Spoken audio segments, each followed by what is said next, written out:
Assalamualaikum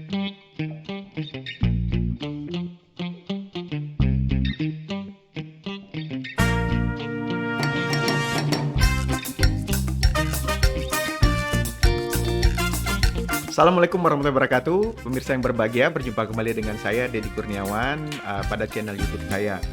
Nah, seperti biasa saya akan mencoba untuk bercerita, mendemonstrasikan, menjelaskan, dan mereview berbagai aplikasi-aplikasi teknologi yang menarik yang dapat digunakan dalam proses pembelajaran. Dan kali ini saya akan bercerita tentang pembelajaran hibrida yang berbasiskan Moodle. Nah, ceritanya pada waktu yang lalu saya dengan teman-teman dari LPTIK Universitas Jambi telah memproduksi dua video presentasi saya terkait konsep-konsep dasar dalam desain dan pengembangan kolaboratif project based learning di pembelajaran daring berbasis Moodle.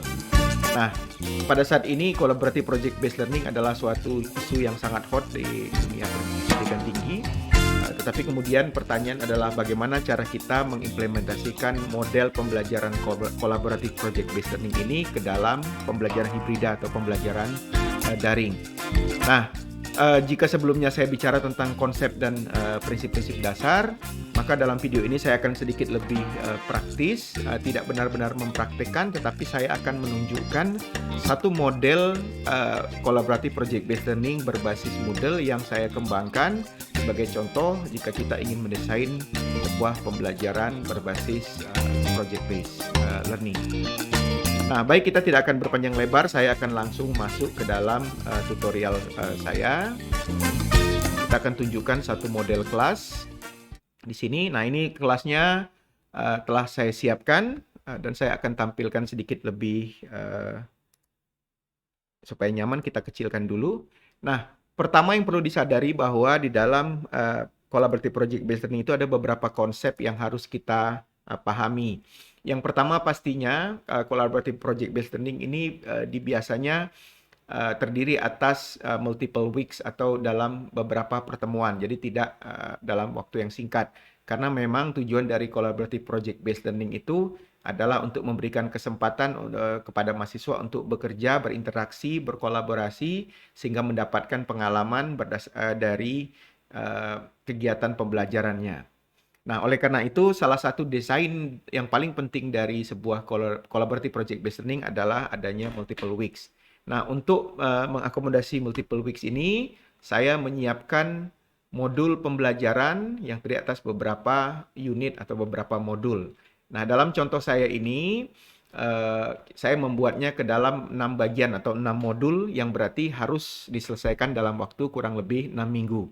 Nah, tetapi tentu jumlah minggu ini sangat tergantung kepada silabus atau RPS Anda sekalian. Dalam beberapa pertemuan yang jelas, collaborative project based learning biasanya dilakukan dalam beberapa minggu. Nah, bisa saja misalnya satu mata kuliah secara utuh merupakan satu model pembelajaran kolaboratif project based learning. Tapi bisa saja mungkin hanya setengah semester saja, 4 pertemuan atau berapa pertemuan. Nah, ini tentu disesuaikan dengan kondisi keilmuan atau ke dalam bidang ilmu yang kita ampu. Nah, dalam model saya ini hanya contoh saja, saya membuatnya ke dalam 6 modul atau 6 pertemuan. Nah, dalam video saya sebelumnya, saya juga sudah menjelaskan bahwa dalam setiap minggu ini, kita biasanya memiliki satu plan atau satu rencana khusus, satu kegiatan khusus, sentral kegiatan khusus, baik yang dipandu oleh mahasiswa, atau dipandu oleh mahasiswa sendiri, ataupun oleh dosen. Nah, oleh karena itu, kita perlu menetapkan dulu apa-apa saja yang harus dilakukan di dalam kegiatan per minggu. Nah, berbasiskan ini, maka kita akan memilih model-model pembelajaran hibrida di antara model yang sudah saya jelaskan dalam video presentasi saya sebelumnya. Nah, misalnya kita tunjukkan dulu di sini, ini sudah saya siapkan satu main menu atau biasa kita sebut sebagai zero section atau zero block, di mana kita mengumpulkan materi-materi utama yang ada di dalam kelas kita atau dalam pembelajaran kita. Nah, biasanya standarnya kita punya announcement atau pengumuman untuk memberikan pengumuman kepada mahasiswa, dan saya membiasakan untuk memiliki satu modul forum untuk di open discussion yang digunakan untuk tanya jawab sekiranya mahasiswa butuh bantuan sepanjang perjalanan perkuliahan, misalnya dalam satu semester. Nah, yang tidak boleh tidak ada harus adalah course syllabus atau RPS. Ini harus ada tentu saja sebagai kewajiban kita untuk menyediakan silabus sehingga mahasiswa tahu apa yang harus dia kerjakan. Dan mungkin ini juga bisa ditambahkan dengan rancangan tugas mahasiswa atau project specification. Ingat bahwa dalam project based learning tujuannya adalah kita akan meminta anak untuk melakukan sesuatu yang mungkin menghasilkan suatu produk. Nah, produk ini harus dari awal dijelaskan apa yang diinginkan, bagaimana bentuknya, bagaimana cara mengumpulkannya, apa yang harus dilakukan, dan seterusnya. Oleh karena itu, sangat disarankan kita memiliki satu rancangan tugas mahasiswa. Nah, yang kemudian yang juga bisa kita tambahkan adalah modul untuk pemilihan kelompok. Di sini saya menggunakan modul yang namanya group choice. Di sini saya rubah menjadi team choice, yang fungsinya adalah untuk memberikan kesempatan kepada mahasiswa memilih anggota kelompoknya. Ya, jadi sebenarnya bisa kita lakukan dari dua sisi, boleh dosen yang menetapkan, bisa juga mahasiswa. Tetapi untuk memberikan kebebasan mereka berekspresi, kita juga perlu memberikan kesempatan mereka bahkan untuk memilih kelompoknya. Nah, kemudian unit pembelajaran per minggu itu ini kita kemas ke dalam modul-modul, dan seperti yang saya katakan tadi, tergantung spesifikasi atau tujuan dari pembelajaran per minggu itu, maka kita memiliki pilihan model yang berbeda. Nah, mari kita mulai dengan modul pertama.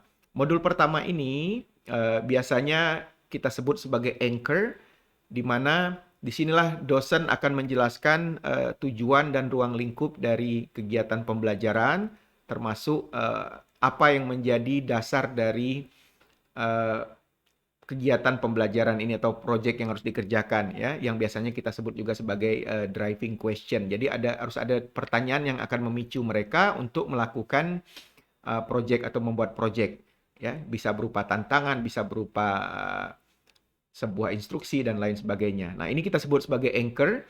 Nah, karena fungsi dari anchor ini adalah untuk memberikan penjelasan awal, maka model yang biasanya cocok diterapkan adalah yang kita sebut sebagai model E, yaitu Technology Assisted Synchronous Learning, sebagaimana saya jelaskan dalam video-video saya sebelumnya.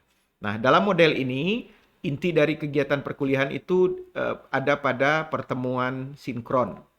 Nah, kalau dalam pertemuan tatap muka, pertemuan sinkron ini kita bisa langsung secara fisik di ruang kelas, tetapi dalam kondisi daring kita juga bisa menggunakan media virtual meeting, misalnya seperti Zoom Meeting atau Google Classroom. Nah, dalam contoh saya ini saya memiliki satu modul Zoom yang nanti akan digunakan untuk pertemuan tatap muka. Nah, kegiatan pembelajaran inti dalam modul ini dilakukan di dalam Zoom Meeting ini. Jadi secara penuh kegiatan intinya dilakukan berbasiskan pertemuan virtual, ya. Nah, karena ada pertemuan virtual, maka biasanya kita juga punya kewajiban untuk membuatkan attendance atau daftar hadir.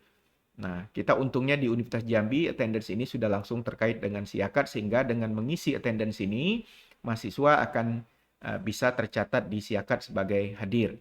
Nah, di sini saya menggunakan interlocking design, di mana saya mengkaitkan antara virtual meeting dengan attendance. Jadi mahasiswa hanya bisa mengisi attendance kalau mereka sudah mengikuti Zoom meeting, ya. Nah, ini yang disebut sebagai interlocking design, dan Anda bisa menonton video saya terkait interlocking design ini pada channel YouTube saya. Nah, sehingga dengan pertemuan daring, setelah pertemuan daring mereka bisa langsung mengisi attendance-nya. Jadi kita menggunakan menggunakan lock di sini berbentuk restriction, ya, jadi harus dipenuhi terlebih dahulu baru bisa melakukan kegiatan ini. Nah, kedua kegiatan ini untuk mempermudah kita mencatat, juga kita bisa berikan nilai otomatis, artinya ketika mereka mengerjakan kegiatan ini mereka langsung mendapatkan nilai pemenuhan pertemuan. Jadi satu meeting dan satu attendance itu akan memberikan nilai mereka sekian persen. Kemudian karena pertemuan ini sudah berbentuk sinkron, maka biasanya yang paling kita butuhkan di sini adalah course materials, artinya materi yang harus dibaca atau dipelajari oleh mahasiswa. Di sini saya contohkan saja sebagai folder, tetapi Anda bisa menambahkan file atau juga menambahkan link YouTube dan segala macam website yang dibutuhkan. Nah, kemudian sebagai bagian dari tugas terstruktur mereka dan tugas mandiri, kita bisa memberikan latihan-latihan ataupun kuis. Di sini saya membuat diskusi, kemudian kuis, dan terakhir adalah assignment. Walaupun di dalam tahap ini mungkin assignment-nya tidak terlalu berat, tetapi kita bisa menggunakannya sebagai bentuk kegiatan atau tugas awal. Nah, demikian adalah modul pertama. Nah, pada modul kedua, dalam desain yang saya buat ini, memang kita masih diwarnai dengan pertemuan, tetapi akan sedikit berbeda karena di dalam tahap ini, mahasiswa sekiranya sudah memiliki gambaran apa yang sudah dikerjakan, jadi mungkin sifatnya hanya menambah yang perlu dijelaskan lagi. Oleh karena itu, kita menggunakan model B atau model conventional rotation, di mana pertemuan itu setengah bagiannya atau sebagian dari pertemuan intinya itu diisi dengan Zoom meeting. Jadi kalau misalnya ini 2 SKS, paling-paling kita hanya menghabiskan waktu 50 menit untuk Zoom meeting yang tujuannya untuk menjelaskan ulang atau mungkin memperkuat yang sudah dipahami siswa dalam pertemuan sebelumnya. Nah, di sini masih beriringan dengan attendance tentu saja dengan konsep yang sama. Kemudian ada course materials. Nah, baru kemudian setengah yang berikutnya kegiatan intinya itu dapat dikerjakan oleh mahasiswa dalam bentuk misalnya diskusi kelompok, bisa secara virtual dengan Zoom ataupun diskusi kelompok secara langsung tergantung kondisi pada saat itu. Nah, di sini sama saya masih melengkapi dengan discussion sehingga mereka punya kesempatan untuk berdiskusi secara asinkronos. Kemudian juga ada quiz dan kemudian ada assignment di sini. Nah, saya membuat assignment ini dengan satu konsep interlock design di mana ada restriction-nya bahwa mereka harus mengerjakan dulu ketiga tugas sebelumnya, yaitu discussion, quiz, dan juga mengikuti meeting, baru kemudian mereka bisa mengerjakan assignment ini. Nah, kalau pada assignment sebelumnya saya menggunakan modul assignment, di sini saya menggunakan workshop, sehingga dalam workshop ini mahasiswa dapat saling memberikan komentar atau melakukan penilaian terhadap sejawatnya, atau disebut juga sebagai peer review. Nah, kemudian pada modul ketiga atau minggu ketiga, ini saya rencanakan sebagai kegiatan pembelajaran mandiri. Mandiri dalam artian mahasiswa tidak dibebani dengan pertemuan tatap muka, tetapi mereka harus mengerjakan proyeknya itu di dalam kelompok. Setelah pada minggu sebelumnya mereka diminta untuk menyusun desain atau rencana penelitian awal. Jadi mereka sudah punya plan di sini. Nah, di sini mereka tinggal eksekusi sehingga di minggu ini sama sekali tidak ada pertemuan. Nah, bagaimana kita memastikan bahwa mahasiswa tetap belajar walaupun tidak ada pertemuan sinkron dengan dosen, tidak ada interaksi? Nah, di sini kita penting untuk memberikan beberapa hal. Pertama, kita bisa menggunakan lesson, modul lesson, ya. Kita buat semacam mini lesson di mana ada topik atau ada materi yang harus dikerjakan oleh mahasiswa sebagai bentuk dari pembelajarannya, walaupun tidak harus dikerjakan secara sinkron pada suatu waktu yang sama, tapi bisa dikerjakan secara bertahap sesuai dengan waktu yang dia miliki. Nah, penggunaan modul lesson ini sangat baik karena selain mereka membaca materi, mereka juga dapat diberikan tugas-tugas atau kuis-kuis yang masih terkait dengan materi. Jadi interaksinya itu terjadi secara otomatis. Nah, kemudian kita juga bisa menambahkan dengan kuis. Di sini saya membuat sebuah kuis sehingga mahasiswa harus mengerjakan kuis juga untuk memastikan dia sudah memahami materi pada pertemuan itu. Jadi pada dasarnya treatmentnya sama, hanya tidak ada interaksi dengan dosen. Nah, kemudian ada assignment juga di sini, ya. Nah, assignment ini karena mereka sedang bekerja kelompok, mungkin kita bisa arahkan untuk progress draft. Jadi ada draft yang sudah mereka kerjakan, ini bisa disimpan di sini. Ya. Kemudian satu yang paling penting karena mereka berada di luar kelas, maka mereka kita sarankan untuk memiliki yang namanya activity log, yaitu catatan kegiatan yang mereka lakukan dalam satu minggu itu. Jadi bagaimana mereka menghabiskan waktu 1 minggu itu untuk mengerjakan sesuatu apa yang mereka lakukan, mereka catat, kemudian juga ditambah dengan refleksi hasil pembelajaran. Ini sangat penting. Nah, eh, kemudian kita juga bisa menambahkan attendance, tapi attendance ini sifatnya mungkin agak sedikit berbeda karena kita tidak eh, memeriksa kehadiran mereka secara sinkron, tetapi ini hanya sebagai penanda saja, mungkin sifatnya formalitas. Oleh karena ini attendance-nya saya kunci dengan kegiatan sebelumnya. Jadi mereka harus sudah mengerjakan quiz, assignment, kemudian activity log-nya diisi, baru mereka boleh mengisi attendance-nya. Oleh karena itu attendance-nya ini tidak diberikan sewaktu atau real time, tetapi diberikan batas misalnya di akhir minggu. Jadi sebelum pertemuan berikutnya mereka harus mengisi attendance asal sudah mengerjakan tugas ini. Nah, dalam kondisi ini mahasiswa akan termotivasi untuk mengerjakan tugas secepat mungkin sehingga bisa mengisi attendance secara tepat waktu. Nah, dengan menggunakan model seperti ini, ya, yang kita sebut sebagai model D atau full asynchronous learning, mahasiswa bisa tetap belajar tanpa interaksi atau intervensi dari dosen. Jadi mereka bekerja secara mandiri dan dilaksanakan dalam 1 minggu pertemuan. Nah, tergantung jenis proyeknya, model-model teamwork ini bisa kita tambah, kita perbanyak sesuai dengan kebutuhan. Di sini saya hanya contohkan satu saja karena memang tujuannya adalah untuk memberikan contoh, tapi sebenarnya bisa kita kerjakan secara dalam waktu yang panjang, misalnya beberapa minggu. Nah, di tengah-tengah itu kadang-kadang kita perlu membuat semacam checkpoint di mana kita ingin memastikan mahasiswa sudah mengerjakan sampai tahap di mana. Ini kita sebut saja sebagai progress check, dan untuk perkuliahan project based learning yang terjadi selama 1 semester penuh, ini bisa kita letakkan di bagian mungkin mid semester, di mana kita memberikan kesempatan pada mahasiswa untuk kembali ke kelas, kemudian menampilkan apa yang sudah mereka lakukan, lalu memberikan penguatan atau perbaikan atau konfirmasi, sehingga mereka berada kembali di dalam track-nya. Kalau misalnya mereka sudah ada kesalahan atau kesalahpahaman, ini mereka bisa diperbaiki di sini.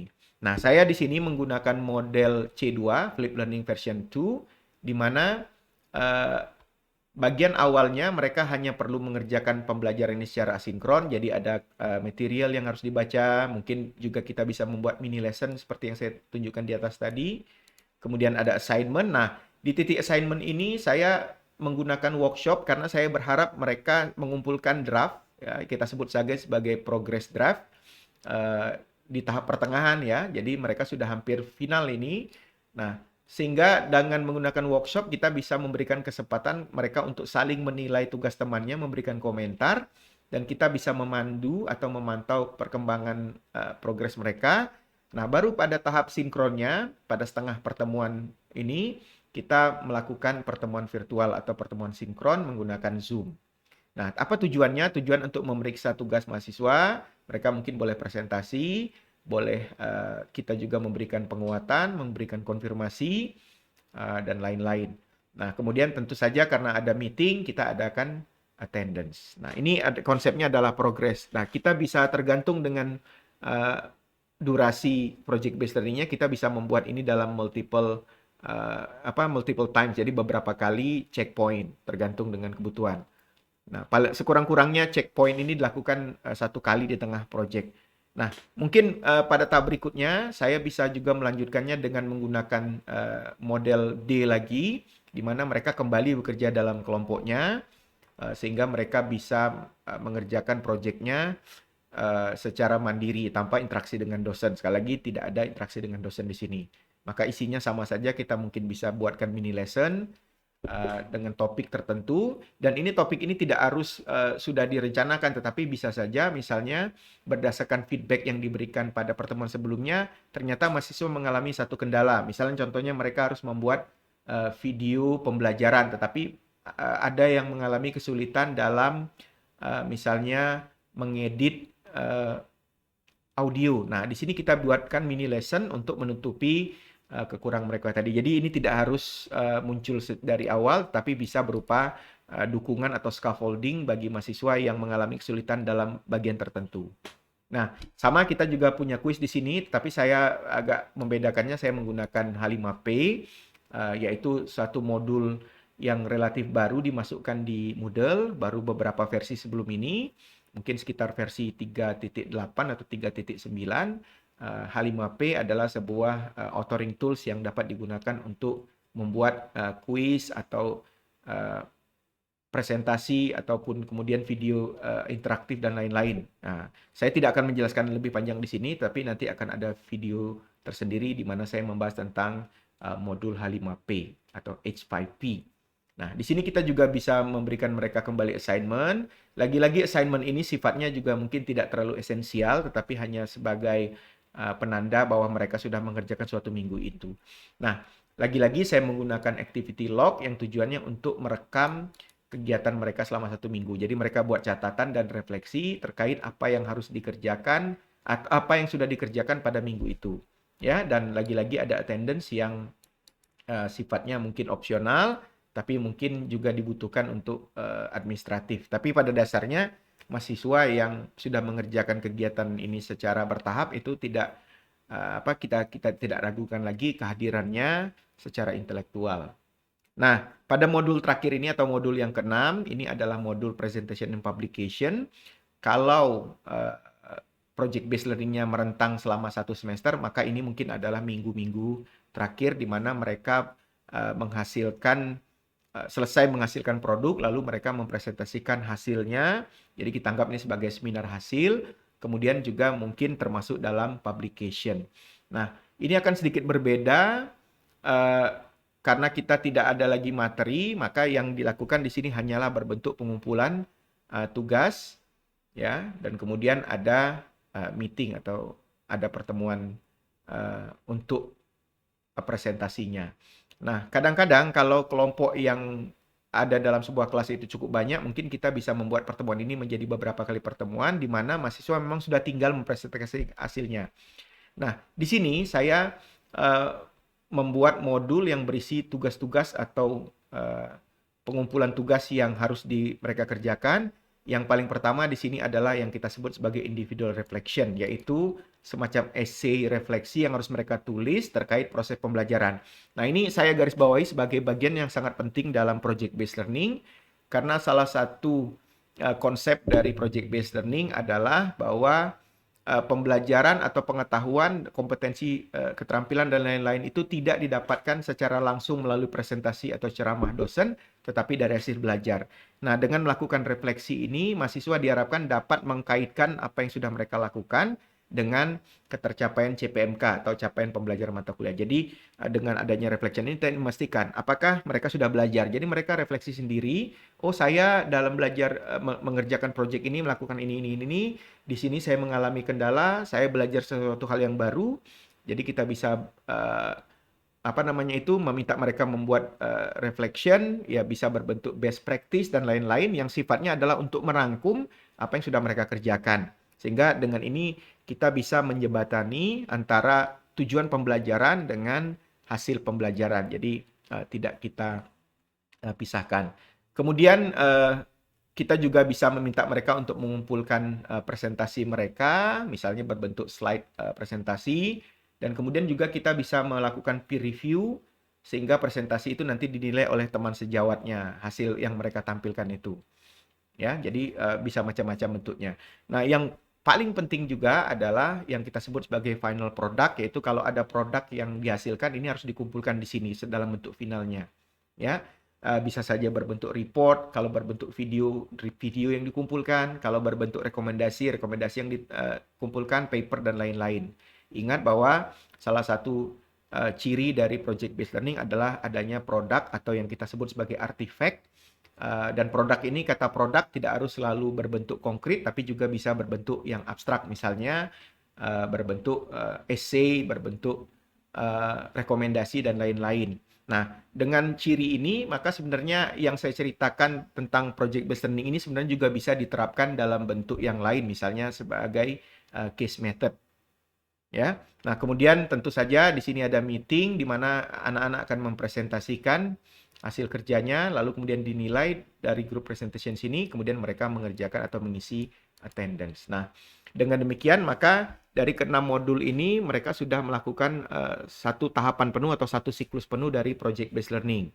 Sekali lagi saya jelaskan bahwa jumlah pertemuannya tentu saja tergantung kepada RPS atau silabus yang sudah kita susun. Nah, yang kemudian juga memastikan bahwa setiap modul ini, setiap minggu ini tergantung pada desain apa yang diinginkan, maka kita juga memilih model pembelajaran yang berbeda-beda sesuai dengan kebutuhan. Nah, sebagai bagian penutup saya akan menjelaskan 2 poin. Satu, di sini saya menggunakan blok yang kita sebut sebagai course completion, di mana kita bisa menunjukkan kepada mahasiswa apa saja tugas yang harus mereka kerjakan, dan completion statusnya ini sebagian besar saya buat secara otomatis. Jadi begitu mereka mengerjakan satu kegiatan, mereka langsung di sini ditandai sebagai complete. Ya, nah ini sangat penting bagi mereka. Jadi mereka punya semacam checkpoint apa yang sudah dan yang belum mereka kerjakan untuk memastikan mereka sudah menyelesaikan perkuliahan ini dengan baik. Nah, jadi kita bisa menggunakan course completion untuk memastikan mereka terpandu dalam mengerjakan kegiatannya. Nah, yang terakhir, saya ingin menunjukkan bagaimana saya membuat sistem penilaian di sini. Yang perlu diperhatikan bahwa setiap modul ini terdiri atas kegiatan dan setiap kegiatan ini harus menyumbang kepada nilai akhir dari mahasiswa. Nah, saya sudah membuatkan skema penilaiannya di sini secara modular. Saya akan tunjukkan. Nah, jadi untuk setiap modul itu sudah saya kelompokkan nilainya ke dalam kelompok-kelompok yang kita sebut sebagai kategori. Nah, untuk ini saya juga sudah punya video terkait bagaimana cara membuat modular grading system. Jadi kita membuatnya secara modul. Jadi setiap modul itu kita akan berikan nilai totalnya 100% untuk menunjukkan ketercapaian dalam suatu mata kuliah. Jadi misalnya di sini modul 1 attendance itu saya nilai sebagai 20 poin. Jadi kalau mereka datang, mereka dapat 20 poin. Kemudian kalau mengisi attendance juga dapat 20 poin. Kemudian kalau mengerjakan discussion ada 10 poin. Kemudian kuisnya 10 poin karena kecil. Kemudian 40 poinnya didapat dari assignment atau tugas. Agak besar karena memang mungkin bebannya juga lebih berat. Nah, sehingga dengan modular sistem seperti ini, mahasiswa dan kita juga dapat memantau progres mereka per minggu. Ya, jadi saya contohkan misalnya mereka datang dalam Zoom meeting, mengisi attendance tapi tidak mengerjakan tugas, maka mereka baru mendapatkan 40 poin, artinya belum lulus. Nah, tetapi ada kemungkinan mahasiswa kebetulan tidak bisa datang karena suatu dan lain hal, mungkin izin, mereka tidak mendapatkan 40 poin dari kehadiran ini, tapi mereka masih bisa mendapatkan 60 poinnya berdasarkan tugas yang mereka kerjakan. Ya, dengan demikian kita menghargai dua hal yaitu kehadiran fisik maupun kehadiran intelektual mahasiswa. Dari sini kita nilainya dari 0 sampai 100 mereka bisa lihat pencapaiannya. Oh, dari sini misalnya saya sudah dapat 60 poin atau 80 poin atau persen ya. Modul 2 juga sama begitu. Nah, kalau kita lihat di sini pada modul 3 mahasiswa tinggal mengerjakan seluruh kegiatan itu mereka bisa dapat 100 poin tanpa dicatatkan kehadirannya atau attendance-nya. Jadi attendance-nya tadi saya sengaja berikan nilai 0 poin. Jadi tidak sebenarnya yang dihargai atau dinilai itu adalah kegiatan pembelajaran. Sedangkan presensi itu sifatnya hanyalah laporan administratif. Ini sangat penting kalau kita menggunakan model full asinkronos di mana anak-anak tidak bertemu langsung dengan dosen. Ya, dan ini bisa mereka lengkapi sesuai dengan kemampuan dan kecepatan belajar masing-masing. Ya, nah sehingga setiap modul ini mendapatkan bobot atau poin sendiri. Nah, untuk progress check karena biasanya ini dikaitkan dengan mid semester, maka saya berikan nilai lebih tinggi ya, sehingga kita ketika melaporkan nilai kita tidak perlu khawatir dengan mana nilai midnya, mana nilai ujian semesternya karena semua sudah tercantum di dalam modul 4 ini ya. Jadi sengaja diberikan nilai lebih banyak, lebih besar, katakanlah ini 2 kali lipat dari nilai total yang lain yang 100 itu 200. Nah, ini 100 lagi. Nah, untuk modul 6 karena ini adalah sudah final product, maka kita berikan yang lebih besar lagi 400 poin ya atau 4 kali lipat. Sehingga kalau di total nanti semua modul ini akan membentuk angka 1000 poin. Dan sehingga modul 6 ini produknya itu nanti akan mendapatkan nilai maksimum yaitu 40% ya, sehingga kita bisa memenuhi salah satu tuntutan dari project based learning di mana nilai tertinggi itu didapatkan dari projectnya itu atau dari produknya itu. ya. Nah, tetapi kita juga menilai ini tidak hanya berdasarkan produk, tapi sebenarnya juga mengikuti alur prosesnya. Jadi proses juga dinilai. Dari mana proses dinilai? Misalnya dari activity log, dari discussion, sehingga ada proses yang berjalan, yang terpantau, termasuk sikapnya juga. Nah, produknya mendapatkan nilai yang signifikan, yaitu 40%, ya. Nah, kalau di total semua jadi 1000, di sini saya menggunakan model natural, ya, agregat natural. Nah, tetapi untuk pengumpulan nilainya, untuk mencocokkan dengan DPNA atau penilaian kita, karena penilaian di perguruan tinggi itu biasa dari 0 sampai 100, maka saya bisa menggunakan weighted atau simple weighted mean of grades, di mana setiap modul itu mendapatkan weight atau mendapatkan bobot.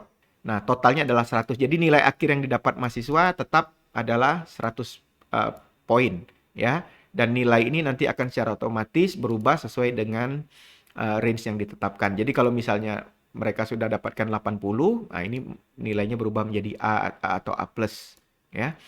Nah, sehingga dengan bentuk modular seperti ini, saya sudah pernah jelaskan dalam video saya tentang modular grading system ini, mereka tidak hanya mendapatkan atau penjelasan terhadap nilai nilai akhir mereka, tetapi juga mereka dapat melihat ketuntasan setiap modul. Jadi kita bisa memantau hasil belajar mereka per modul. Jadi mereka bisa bilang, oh, modul 1 saya sempurna, modul 2 saya baru dapat 60, belum lulus misalnya, dan segala macam. Jadi kita punya angka kecukupan minimum per modul, ya. Nah, inilah penjelasan saya terkait project based learning yang diwujudkan ke dalam bentuk pembelajaran hibrida atau e-learning atau online learning, ya. Kita bisa menggunakan istilah yang berbeda-beda. Nah, kira-kira itu pemaparan dari saya. Memang cukup panjang karena memang banyak sekali yang kita cover, tapi diharapkan ini dapat memberikan penjelasan yang komprehensif terkait bagaimana cara kita untuk mendesain sebuah pembelajaran yang berbasiskan collaborative project based learning dengan berbagai konsep-konsepnya. Nah, kalau kita cocokkan nanti konsep yang sudah dijelaskan dalam video sebelumnya akan dapat dicocokkan dengan produk yang kita hasilkan pada video ini. Nah, saya harap itu saja. Semoga bermanfaat bagi kita semua, dan selagi-lagi bahwa tentu saja model ini hanya sebagai contoh. Kita sebagai dosen akan lebih tahu apa kebutuhan di kelas, bagaimana rencana yang harus dikerjakan mahasiswa dalam bertahap. Nah, jadi kesimpulannya memang seperti yang selalu saya jelaskan, bahwa pembelajaran hibrida itu tidak bisa dilakukan serta-merta, tetapi dia harus dilakukan by design. Jadi harus ada desain yang sudah dipersiapkan di awal. Memang desain ini sesuatu yang mungkin melelahkan. Kalau kita lihat tadi persiapannya dari awal sampai akhir sudah tuntas secara lengkap, itu akan menghabiskan banyak waktu. Tapi yakinlah hasilnya nanti ketika pembelajaran diimplementasikan, dosen punya waktu yang cukup luang.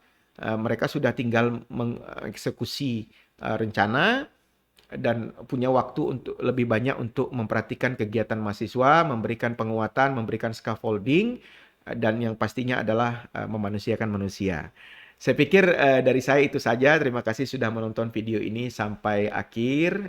Terima kasih, dan kita akan kembali dalam video-video yang lain. Assalamualaikum warahmatullahi wabarakatuh. Sampai jumpa lagi dalam video berikutnya.